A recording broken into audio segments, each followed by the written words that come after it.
Oke, selamat sore para pemirsa live Facebook Pos Bitung. Hari ini tepat tanggal 21 April adalah hari Kartini, maka kita akan berbincang-bincang bagaimana era Kartini zaman sekarang.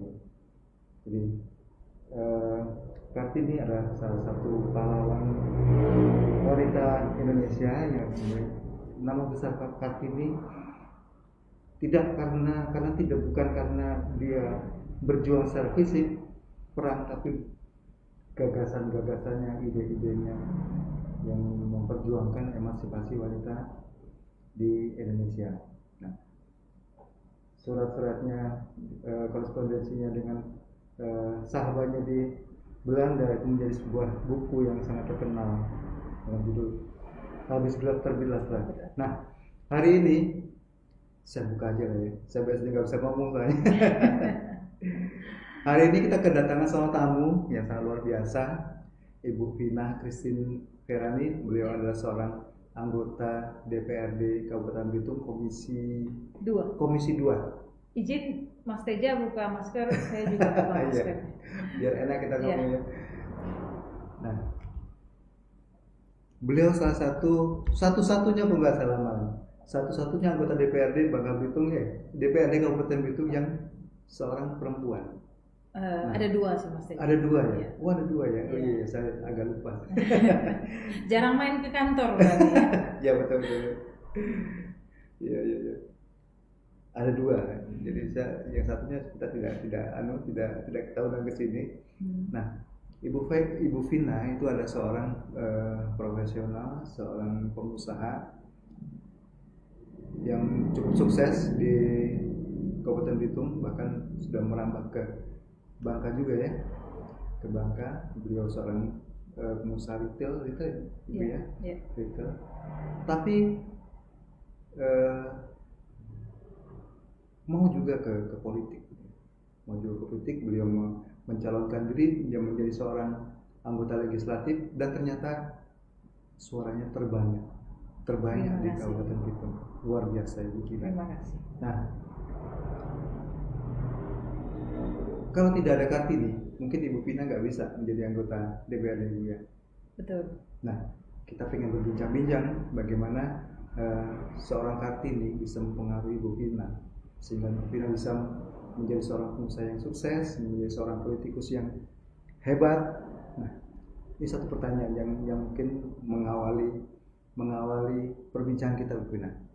Jadi, apa sih nilai dari sosok Kartini yang Ibu Vina pahami sebetulnya dan telah mempengaruhi hidup Ibu Vina sampai hari ini? Seperti itu pertanyaan awalnya nih, Bu Vina. Ya, baik. Selamat sore Mas Teja. Selamat sore. Saya ingin menyapa dulu semua masyarakat Belitung yang nonton live Pos Belitung pada sore hari ini. Terima kasih atas kesempatannya sudah mengundang saya untuk hadir pada hari ini bertepatan dengan Hari Kartini 21 April. Jadi Kartini adalah sosok yang sangat inspiratif yang memberikan satu semangat kepada seluruh wanita Indonesia bahwa sebagai seorang wanita yang harus menjunjung tinggi kodratnya sebagai seorang wanita, tidak seharusnya seorang wanita itu memberikan terlalu banyak pemakluman. Artinya menjadi wanita itu adalah satu kebanggaan, tapi bukan satu pembatasan. Jadi kita sebagai wanita jangan banyak membatasi, jangan banyak memaklumi. Oh, saya wanita, saya tidak boleh seperti ini, saya tidak boleh seperti itu karena itu adalah bagiannya pria. Nah, dengan hari Kartini ini menjadi inspirasi kepada kita bahwa wanita juga berhak untuk disejajarkan dengan pria dalam banyak bidang. Nah, jadi sampai hari ini sebagai anggota dewan, jadi saya koreksi sedikit Mas Teja tadi, dari 25 anggota ada 2, yaitu saya dan satu rekan saya, sama-sama dari PDI Perjuangan juga, Niwayan Krisna Andini. Nah, jadi ada 2 Kartini yang ada di kantor DPR. Nah, kalau dilihat dari komposisinya memang pria jauh lebih banyak. Nah, sedikit menyinggung tentang pileg kemarin, jadi dalam setiap partai politik yang ikut mencalonkan ikut dalam pesta legislatif itu harus ada keterwakilan 30% suara wanita. Nah, jadi sekarang saya melihat dengan berbagai sistem yang ada saat ini itu sudah sangat memberikan ruang kepada wanita untuk berkarir disejajarkan dengan kesempatan yang sama dengan pria. Saya nyinggung soal itu tadi, ada namanya Pak, keterwakilan 30% ya. untuk legislatif. Apakah justru dengan adanya peraturan bahwa adanya keterwakilan 30% itu bukannya itu malah sebuah yang menggambarkan bahwa wanita Indonesia itu belum sama. Harusnya 50-50 ya? Ya, maksud gini. Jadi ada peraturan 30% itu kan berarti memaksa. Ya. Bahwa Anda harus ikut nggak? Anda harus mencalonkan. Kalau tidak ada peraturan itu tidak ada yang mencalonkan gitu. Oke, apakah seperti itu Vina kira-kira? Nampaknya seperti begitu. Oh gitu. Iya kan? Karena peranan wanita ya kan di dunia politik sebenarnya ya wanita kan identik dengan makhluk yang banyak lemah gitu ya. Bukan lemah tapi makhluk yang ngomongnya banyak gitu kan. Ya. Mungkin Mas Teja kalau dibandingkan dengan istri di rumah pasti lebih cerewatan istrinya Mas Teja ya kan. Nah jadi di dalam dunia politik itulah kita mendorong ya, mungkin dengan sistem yang ada itu mendorong wanita untuk lebih banyak terlibat di dunia politik. Nah, salah satunya dengan cara sedikit memaksa itu ya dengan cara harus ada keterwakilan 30% di dalam partai yang ikut mencalonkan calon-calon legislatifnya. Jadi sebetulnya kan pria dan wanita itu ada hal yang anugerah ya. Jadi perbedaan itu adalah anugerah. Lalu sebetulnya peran sendiri ada wanita dan pria. Lalu dengan anugerah ini kenapa kok wanita pengen disamakan dengan pria? Menurut Anda seperti apa, Bu Vina kira-kira? Mungkin masing-masing orang itu kan punya tujuan dan visi hidup yang berbeda ya kan. Pengen disamakan itu bukan berarti disamakan dalam segala hal ya kan, tapi kalau saya lebih setuju adalah yang disamakan itu adalah kesempatan ya kan, kesempatan dalam banyak hal, baik itu di bidang kemasyarakatan, di bidang politik ya kan, ataupun di bidang pekerjaan ya kan, bidang ekonomi. Nah itu saya lebih setuju mengatakan kesetaraan itu adalah kesempatan. Jadi pria punya kesempatan yang sama dan wanita juga harus diberikan kesempatan yang sama. Itu sih Mas. Lalu sebenarnya ibu sendiri punya artinya tokoh-tokoh wanita yang menjadi panutan ibu selain Kartini dalam arti ya. Kira-kira siapa aja yang menjadi panutan ibu selama ini? Yang pasti ada satu wanita yang begitu menginspirasi diri hidup saya sampai hari ini, selain adalah Ibu Kartini tadi, tokoh yang lain adalah ibu saya sendiri, ya kan. Meskipun ibu saya sudah meninggal saat saya berumur 15 tahun, ya kan. Tapi selama dalam masa 15 tahun itu saya melihat ibu saya adalah satu sosok yang pekerja keras, ya kan. Biarpun ibu saya bukan ibu yang berpendidikan tinggi, tapi beliau sangat mendukung kita untuk mengenyam pendidikan setinggi mungkin, ya. Terus beliau juga mengurus rumah tangga dan sangat luar biasa, ya kan. Mulai dari urusan dapur, ya membantu bapak saya bekerja dan mengurus anak-anaknya, semua itu dijalanin. Biarpun secara pendidikan formal, ibu saya bukan orang yang pendidikan tinggi, tapi untuk karena mungkin ya dulu kesempatan untuk belajar itu tidak sebaik sekarang, fasilitas pendidikan tidak sebaik sekarang. Tapi saya melihat beliau punya satu keinginan untuk belajar, baik itu belajar dengan teman-teman, ya kan, juga belajar dari buku. Jadi kadang saya malam tuh saya masih melihat ibu saya tuh menonton Dunia Dalam Berita dulu, ya kan, yang penyiarnya masih Anita Rahman kalau nggak salah ya kan. Dan kalau dia lagi senggang dia baca buku, dan buku itu ya bertemakan tentang bagaimana menjaga, mendidik keluarga dan juga anak-anaknya. Itu. Artinya ibunya Bu Wina sebetulnya karena dia masih mengurusi rumah tangga, apakah dengan Kartini sudah masuk ke Ibu Vina sampai ibunya Ibu Vina sudah menjalankan itu, emansipasi sudah ada di sana. Itu gimana Bu? Ya mungkin kalau ibu saya sendiri sih dia tidak terlalu mengenal dengan, maksudnya kalau tokoh Kartini dia tahu, tapi untuk menjiwai lebih dalam mungkin dia tidak sampai ke sana. Tapi apa yang beliau lakukan, ya kan, dalam keseharian, saya melihat bahwa sosok Kartini, ya kan, yang hebat ada di dalam ibu saya. Artinya kan seperti ini, emansipasi tidak berarti semua perempuan harus sama seperti laki-laki kan. Gerakan Ibu Kartini yang menuntut emansipasi itu berbeda dengan gerakan yang ada di Amerika misalnya. Misalnya apa namanya itu woman liberation movement, dia lebih pada meninggalkan tanggung jawab dia sebagai perempuan, tapi gerakan Kartini ini adalah mensepadankan antara peran perempuan dan peran laki-laki. Jadi tidak harus dia meninggalkan kehidupan dia sebagai kodratnya sebagai perempuan, tapi dia juga berperan di apa, seperti orang laki-laki gitu. Itu gimana pendapatnya? Iya,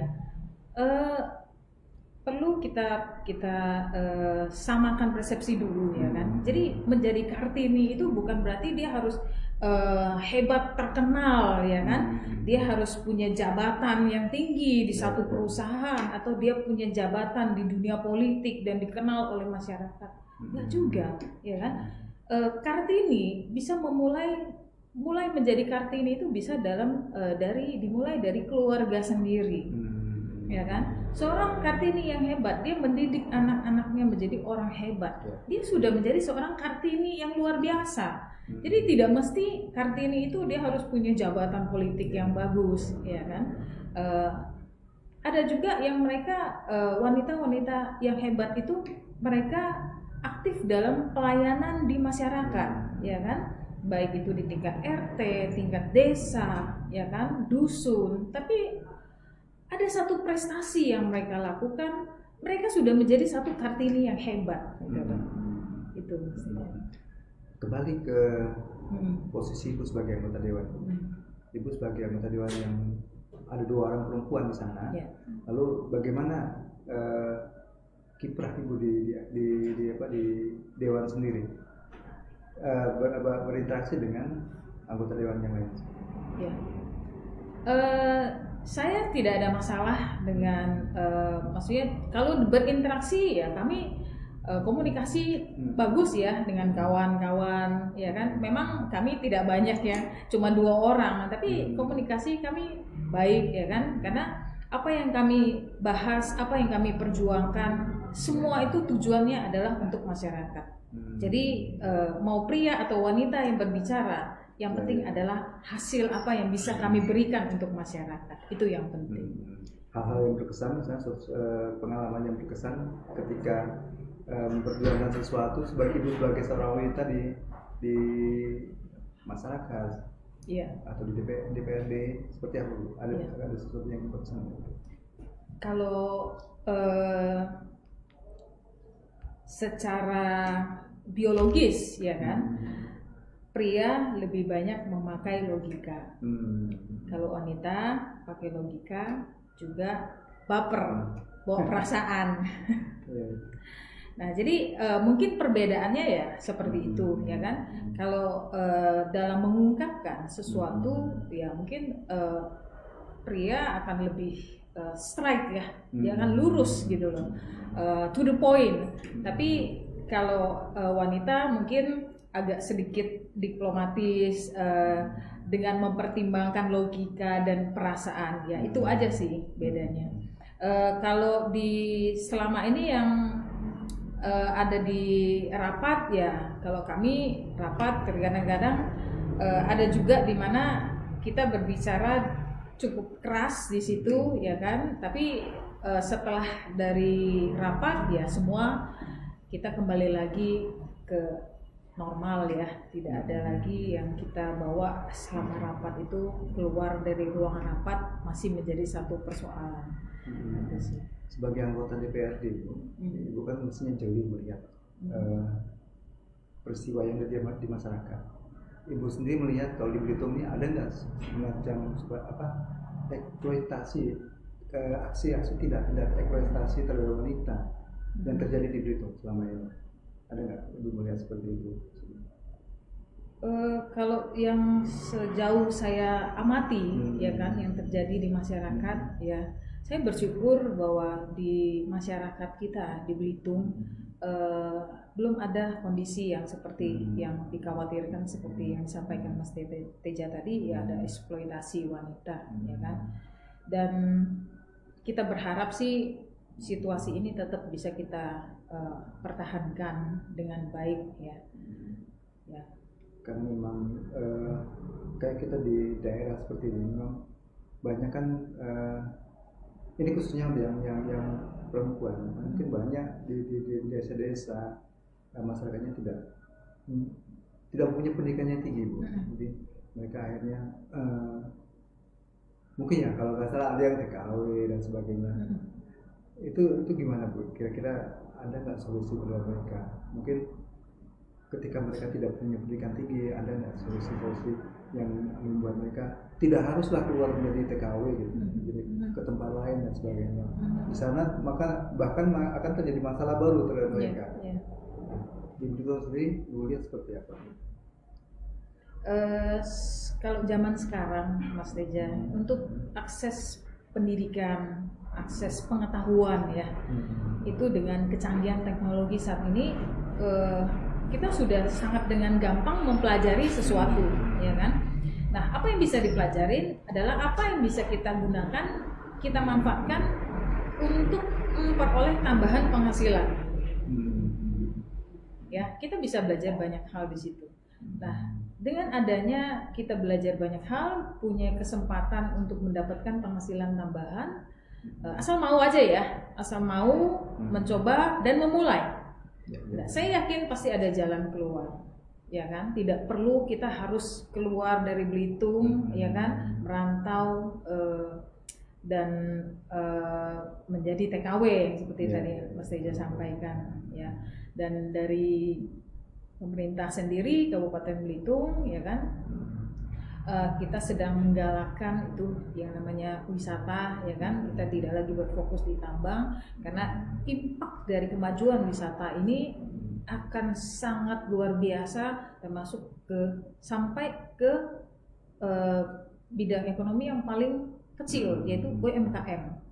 Nah, disinilah kalau kesempatan itu terbuka, ya kan, ya mungkin ya, tapi karena masa pandemi ini, jadi situasi jadi kurang bagus, ya kan. Tapi begitu kita kembali lagi, jaya lagi wisata kita, saya yakin kesempatan itu akan sangat terbuka sehingga masyarakat Belitung bisa bekerja kembali, memproduksi produk UMKM mereka dan mendapatkan penghasilan tambahan. Jadi tidak perlu lagi harus jadi TKW merantau ke tempat lain. Lalu kira-kira di Belitung sendiri ada nggak program yang khusus untuk wanita ini? Kalau program khusus untuk wanita sih tidak ada spesifik seperti itu, Mas Teja, ya kan. Tapi saya sangat mengapresiasi kepada Balai Latihan Kerja (BLK), ya kan. Yang untuk pendidikannya itu sudah ada langsung di bawah Kementerian Tenaga Kerja. Nah, di sini banyak pelatihan-pelatihan yang begitu luar biasa ya, mulai dari barista, hotel, administrasi perkantoran, yang mana lulusannya itu bisa langsung kerja. Nah, jadi saya juga mengajak masyarakat Belitung, ayo ikut di situ, belajar, ya kan, tingkatkan kompetensi diri sehingga bisa berbisnis, ya kan, berusaha membuka lapangan pekerjaan sendiri. Oke. Nah, mungkin harapan Ibu ke depan dengan adanya ini BLK ini ada bicara khusus nih kira-kira. BLK, dengan adanya BLK ini seperti ini sebetulnya sudah menjadi solusi belum kira-kira untuk ketenagakerjaan di Belitung sendiri? Kan karena kita lihat kapasitas pendidikan mereka juga sedikit, belum begitu masif gitu. Kira-kira seperti apa itu? Menjadi solusi untuk semuanya mungkin belum, tapi menjadi salah satu solusi itu sangat bagus sekali. Ya, memang tidak bisa semua itu selesai secara instan, ya kan? Semua itu akan berproses, baik itu, dan itu membutuhkan kerjasama dari banyak hal. Saya pernah ditanya, ya kan, oleh salah satu peserta. Waktu itu saya membuat acara pelatihan, itu pelatihan membuat kue. Jadi mereka tanya kepada saya, Bu Vina, bisnis apa sih yang bagus sekarang? Ya kan? Jadi saya menjawab, ya bisnis yang bagus adalah bisnis yang dimulai. Jadi kalau bisnis usaha yang hanya direncanakan tapi tidak pernah dimulai, ya dia tidak akan menghasilkan apa-apa gitu. Nah, jadi memang BLK sudah menyiapkan balai latihan kerja, ya kan, dan bukan hanya itu saja, di tingkat pemerintahan, di tingkat kelurahan, ya kan, kecamatan, itu juga banyak pelatihan kerja, ya kan, yang diberikan untuk masyarakat. Nah, tapi semua pelatihan itu tidak akan ada hasil maksimal kalau itu hanya sebatas pelatihan gitu loh. Nah, yang mereka yang sudah berlatih, yang sudah punya skill, kan diharapkan dengan skillnya itu mereka bisa mendapatkan tambahan penghasilan. Gitu saja. Bu Vina sendiri sekarang sudah menjadi tokoh Belitung, salah satu tokoh Belitung yang kebetulan adalah seorang perempuan. Kita pengen cerita, pengen cerita dari awal ini seperti apa sih perjuangan Ibu sehingga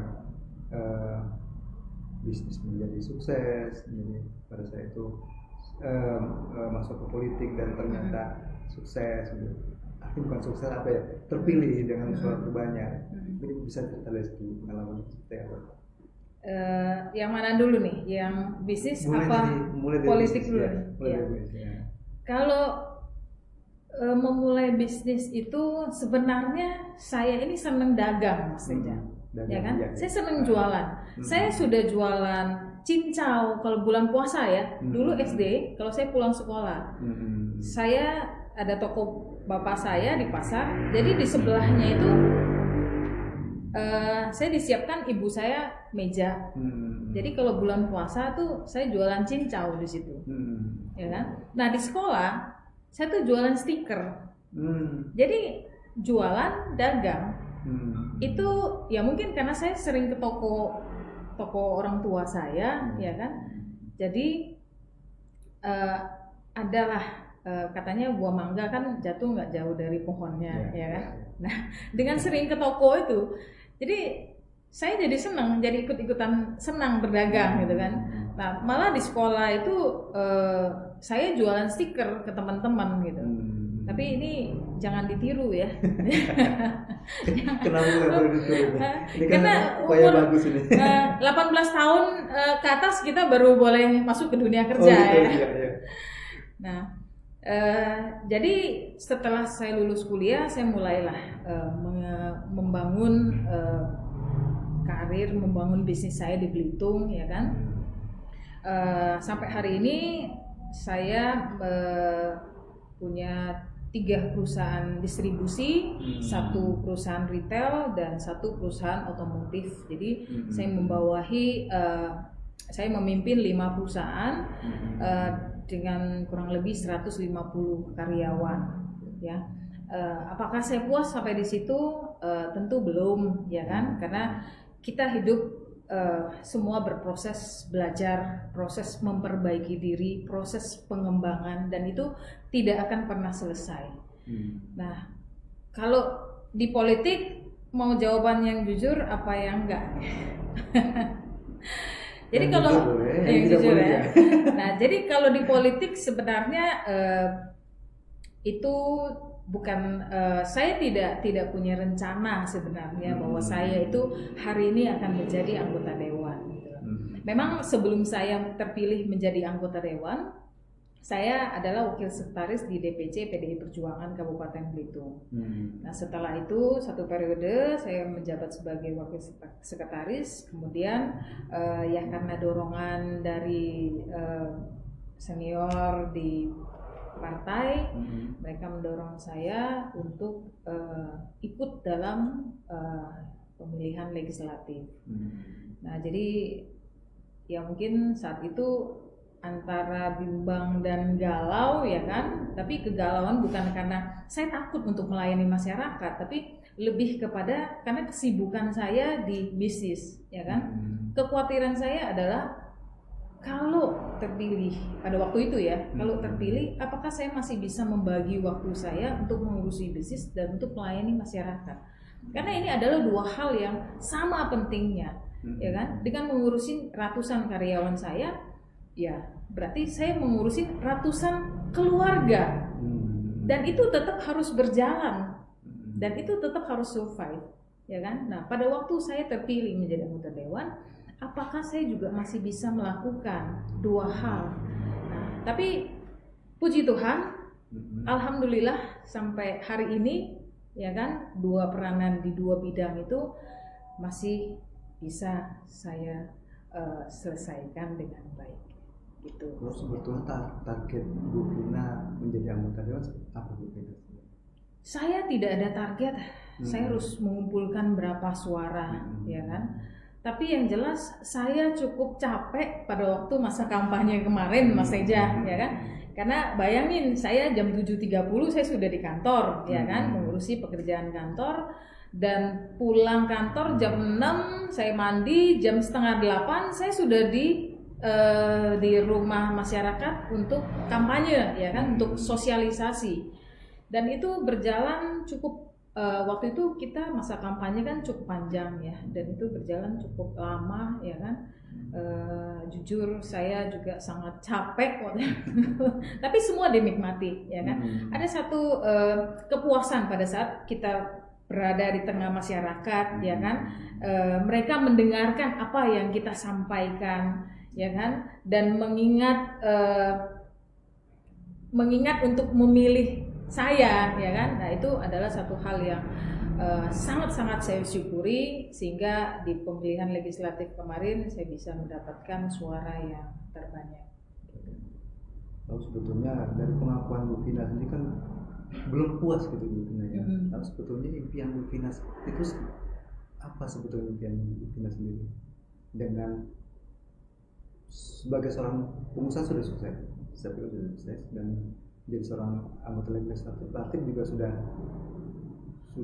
artinya terbaik lah karena mendapatkan suara yang terbanyak. Lalu impian sebetulnya itu apa? Artinya punya cita-cita.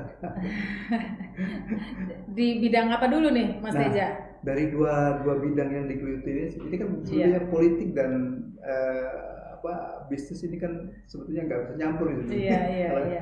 Kalau bisnis diurusi dengan politik akan kacau. Iya, betul. Ya betul. Seperti itu. Kalau di